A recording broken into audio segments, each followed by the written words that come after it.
Retirastes minha vida do sepulcro, ó Senhor. O salmo está em Jonas, capítulo 2. Um bom dia. Desejo a você uma excelente segunda-feira e semana e que possamos permanecer na paz de nosso Senhor Jesus Cristo. Em nome do Pai, do Filho e do Espírito Santo. Amém. Recorramos sempre à poderosa intercessão de Maria Santíssima, nossa Mãe, e de São José, o Justo. Na liturgia de hoje celebramos o ofício da memória de São Bruno, presbítero, um monge, fundador da Ordem dos Cartuchos. E é uma ordem que valoriza muito o silêncio, que tem como lema: a cruz fica de pé enquanto o mundo gira. Isto é um convite à estabilidade e à perseverança na fé, simbolizadas pela cruz de Cristo, em contraste com a inconstância e agitação do mundo. Lembrarmos desse santo é também um convite para o silêncio e a oração constante. Na primeira leitura de hoje, da profecia de Jonas, capítulo 1, dos versículos 1 e 2 e versículos 1 e 11, nós temos a conhecida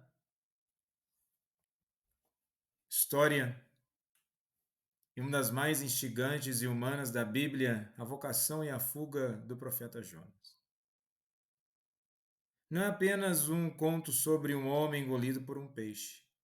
É um poderoso espelho de nossa própria resistência, um testemunho da soberania de Deus e uma prefiguração da misericórdia universal.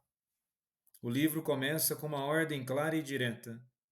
A palavra do Senhor foi dirigida a Jonas, filho de Amitai, nesses termos: Levanta-te, vai a Nínive, a grande cidade, anuncia-lhe que a sua maldade subiu até a minha presença.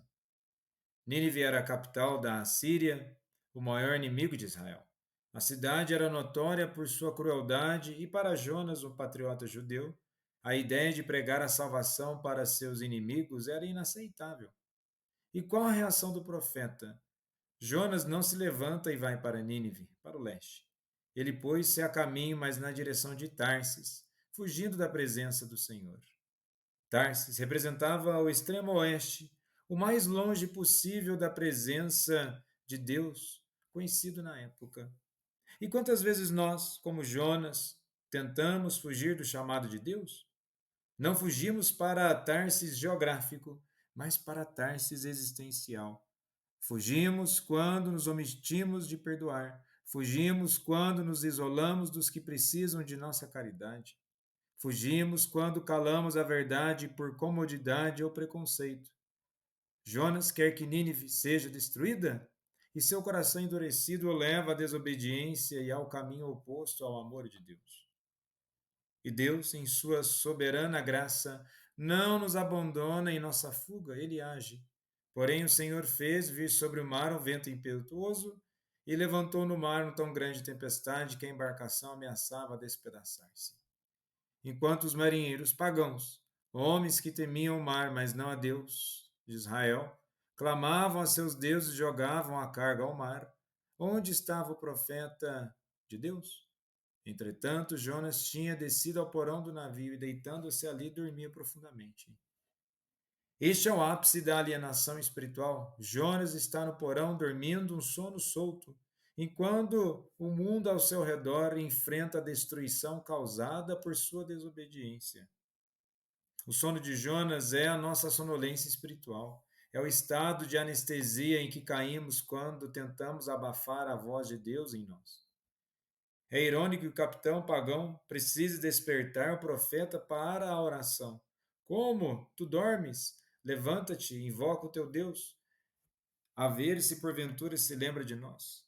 A crise, da tempestade força a verdade à tona, e nesse sentido, aqueles que não têm a mesma crença de Jonas o lembram o que ele deveria fazer. Eles buscam a causa e clamam. A sorte recai sobre Jonas, forçando-o a confessar: Eu sou hebreu e adoro o Senhor, Deus do céu, que fez os mares e a terra firme. É uma confissão de fé, mas também de culpa, pois ele adora o Senhor do mar e da terra. Por que fugia no mar? Reconhecendo sua culpa, Jonas pede para ser lançado ao mar para salvar os outros. E aí, como nós sabemos, ele é engolido pelo peixe. Um instrumento ali de salvação. No ventre do peixe, Jonas encontra um lugar de oração e arrependimento, um ventre da morte no qual ele clama por socorro. E da mesma forma que ele esteve no ventre da morte, o próprio Cristo usa essa experiência de Jonas como sinal de sua própria ressurreição em Mateus 12, do versículo 40.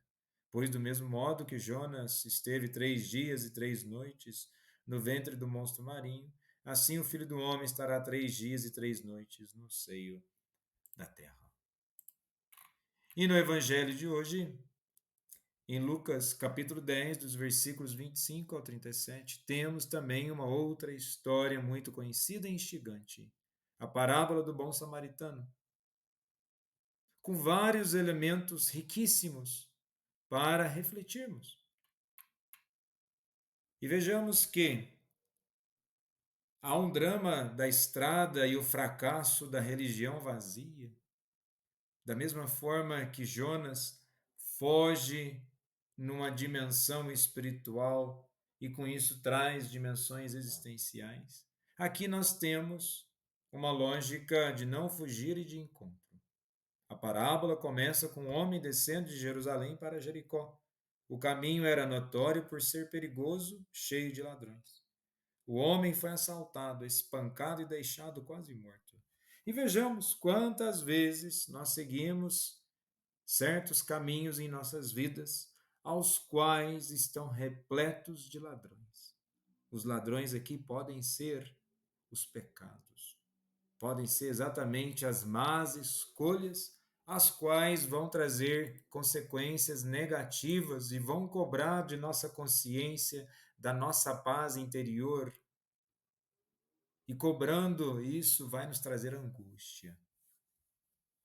E o homem que foi assaltado somos nós, a humanidade ferida pelo pecado, atacada pelos inimigos da alma, o diabo, a carne e o mundo. Estamos quase mortos em nossa ignorância e egoísmo, despidos da graça original e vulneráveis à beira do caminho da vida. E a tragédia se aprofunda com a passagem do sacerdote e do levita. Eram as figuras máximas da religião. A lei era clara sobre o dever de ajudar em Deuteronômio 22, versículo 4. No entanto, eles viram o homem, mas passaram ao largo. E por que passaram? O medo de serem atacados? O medo de colocar a mão no sangue, pois para eles colocar a mão no sangue era um sentido de impureza? Mas a razão entra exatamente do medo de uma impureza espiritual. Tocar em um corpo quase morto. E eles colocaram as regras rituais acima da vida humana. E quando isso acontece, há um desfalecimento não somente humano, há um desfalecimento da própria vida da religião. A vida da religião é aquilo que verdadeiramente nos liga a Deus. E a essência dessa ligação ou religamento é a misericórdia, é o amor, pois pela misericórdia, o amor, nós colocamos em prática a fé que nós manifestamos. Ao contrário, a fé apenas vai se tornar um mecanismo ritualístico ao qual nós queremos pensar em um benefício próprio. E o sentido da vida cristã é se colocar exatamente numa perspectiva de caminho, de dinâmica, de transformação. O bom samaritano, ele então se coloca à disposição. E se colocando à disposição, faz aquilo que é justo, correto e misericordioso. São Bruno, rogai por nós. Jesus, manso e humilde de coração, fazei o nosso coração semelhante ao vosso.